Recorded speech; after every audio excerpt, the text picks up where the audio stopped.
Bonjour, Céline Guillermin. Je vais vous présenter mon travail individuel qui porte sur la négociation. L'étude est sur mon ancienne entreprise Euronews, qui est une chaîne d'information continue, et son bureau distant au Qatar. Donc ce bureau a été créé en 2022. Il comporte 23 collaborateurs et son activité principale est des tournages au Moyen-Orient pour des magazines sponsorisés avec un partenaire local qatarien. Donc les éléments marquants du siège ont été en 2022 le changement d'actionnaire principal qui a ensuite découlé sur un plan de sauvegarde de l'emploi et une réorganisation totale du siège et l'ouverture de nombreux bureaux distants en Europe. Le bureau de Doha n'était pas directement impacté, mais évidemment, toute cette réorganisation, ce PSE a engendré une réduction des coûts et on commence à avoir des répercussions dans notre bureau, ce qui a commencé à créer des questionnements, des doutes au sein de notre équipe, voire même une baisse de la motivation. Et c'est pour ça qu'on a décidé avec la chef du bureau de proposer au siège une demi-journée de team building et de séminaire qui inclurait 3 temps. Un temps d'échange avec le siège, avec la présence de la CFO, avec la présence de plusieurs responsables d'équipe du siège, un workshop discussion interne au bureau de Doha, et puis un moment de reconnaissance où on pourrait inviter du coup les collaborateurs de Doha à un dîner.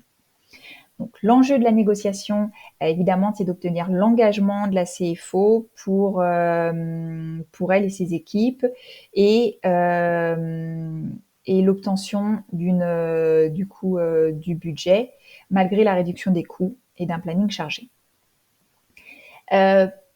Pour se préparer à cette négociation, j'ai utilisé la méthode qu'on avait vue en cours, donc DBS.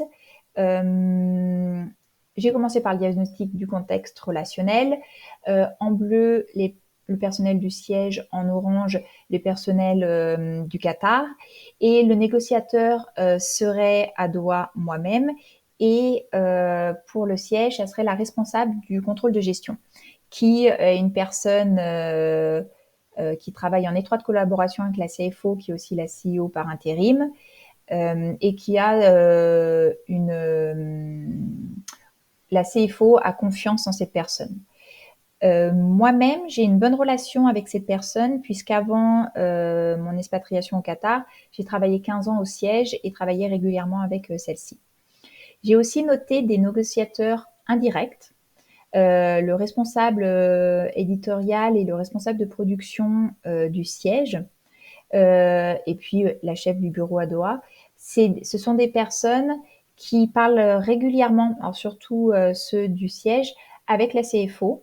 La CFO respecte leur expertise, les entend, et aussi eux, ils ont participé à la création du bureau. Donc, ils connaissent les enjeux qu'on a à Doha. Ensuite, j'ai créé un tableau, donc pour les acteurs principaux et pour les acteurs secondaires, où je liste en fait le rôle dans l'entreprise, l'importance dans cette négo, l'attente et la motivation de chacun, pour pouvoir vraiment peaufiner mon diagnostic sur en fait les intérêts des gens, leur position. Ensuite, je suis passée sur le contexte substantiel, donc les sujets. On se rend compte que pour que nos objectifs soient remplis, cette demi-journée en fait de team building, vraiment les éléments dedans sont interconnectés. On pense être dans une bonne temporalité pour négocier aujourd'hui, parce que l'équipe de Doha, on sent une perte de motivation, mais la performance n'est pas encore impactée. Et on pense que c'est le bon moment avant qu'il y ait une contagion émotionnelle néfaste qui s'installe dans le bureau. On connaît nos contraintes qui sont claires. Hein, c'est en fait l'adhérence de la CFO à notre projet pour participer, elle et ses équipes, et aussi pour nous allouer ce budget. Pour le contexte processuel, d'habitude, l'unité négocie peu avec le siège car en fait, on se contente des budgets qui nous sont alloués. Donc, on pense que c'est aussi un peu à notre avantage. Et on pense là encore qu'on est dans un bon timing pour faire cette demande, car au siège, ils sont en train de finaliser cette réorganisation, ce PSE, et on se dit qu'à un moment donné, ils vont commencer à regarder pour réorganiser les bureaux distants. Et c'est peut-être bien d'avoir une longueur d'avance et d'être force de proposition, leur montrer que la performance est au cœur de nos préoccupations. On a prévu une négociation assez longue, car on sait que ça ne sera pas une priorité pour la CFO. Donc, on s'est donné une négociation de 3 mois. On aimerait aboutir à organiser ce séminaire sous 3 mois. Donc, grâce aux différents diagnostics avant, j'ai pu lister les intérêts et les valeurs de l'unité et du siège. Rapidement, je me rends compte qu'on en a qui sont en commun, ensemble, et même pour les ressources, parce que les ressources pour le siège sont clairement financières et décisionnelles, mais là encore, le bureau à Doha a aussi une ressource financière, peut-être moins impactante, mais on a quand même. Ce qui permet de regarder les PPN, donc les pressions pour négocier. De mon côté, j'ai des alternatives. Évidemment, elles seraient moins... les objectifs seraient réduits, mais on pourrait quand même avoir des alternatives possibles. Et la BATNA, elle, serait vraiment indépendante. C'est qu'elle consisterait en fait à organiser une espèce de team building juste en interne au bureau, pour au moins garder l'objectif en fait de montrer à l'équipe que les managers de Doha sont toujours à l'écoute et sont toujours dans l'action pour eux. Pour le siège, clairement, ces alternatives et sa BATNA sont beaucoup plus fortes que les nôtres. C'est-à-dire que eux, la BATNA serait même de dire on ne change rien. Ce qui nous pousse à, quand on réfléchit sur notre but, à se dire qu'on doit ouvrir une négociation de coopération. On travaille dans le même groupe, on a des similitudes dans les valeurs, dans les intérêts, et du coup, c'est la meilleure méthode à appliquer. Évidemment, on listera nos objectifs, avec un poids d'ancrage qui serait une participation de 15 à 20 minutes de la CFO, 2 heures pour les équipes du siège et environ 100 € par personne pour le dîner. L'objectif attendu, on a un objectif fort sur la participation. On peut réduire du coup le budget. Par contre, par rapport au point d'ancrage. Et notre point de rupture serait que du coup, on n'est pas d'accord trouvé sur la participation du siège et l'obtention de budget.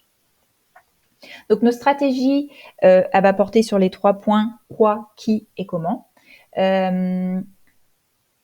Pour analyser le quoi, on liste nos intérêts présumés compatibles. Clairement, on veut créer de la valeur et on se dit que la motivation, la performance maintenue, voire augmentée, est un intérêt compatible.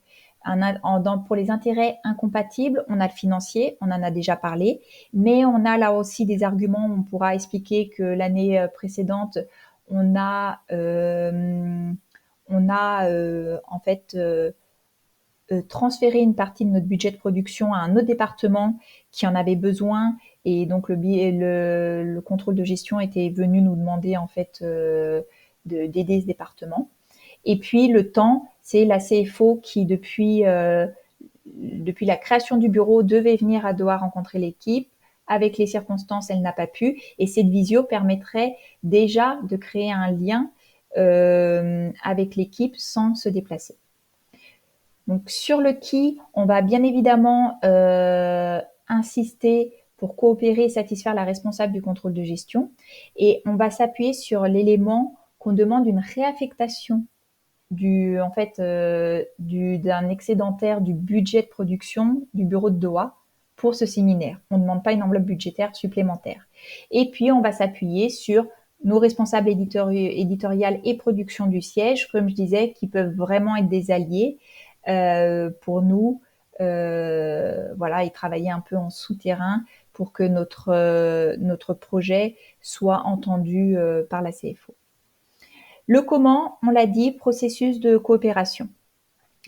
Qui pourra tendre un peu sur une méthode un peu auto-centrée quand on parlera de la finance, pour bien rappeler quand même l'aide qu'on a donnée dans le passé, qu'actuellement on est encore en positif dans notre budget. Voilà, et il faudra peut-être à ce moment-là être un peu auto-centré.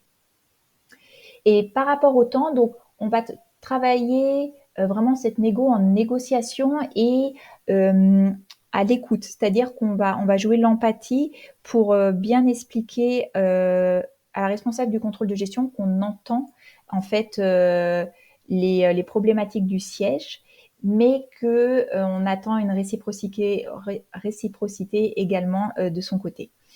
On sera aussi factuel en montrant, en expliquant des exemples de baisse de motivation qu'on voit dans l'équipe de Doha. Et puis, on fera établir des devis pour le dîner, pour voilà, être factuel. C'est quelque chose qu'on sait que le contrôle de gestion apprécie. On fera aussi, mais on le donnera pas, à moins que la négociation au niveau financier se passe pas comme on le désirait, un devis pour une collation à la place du dîner.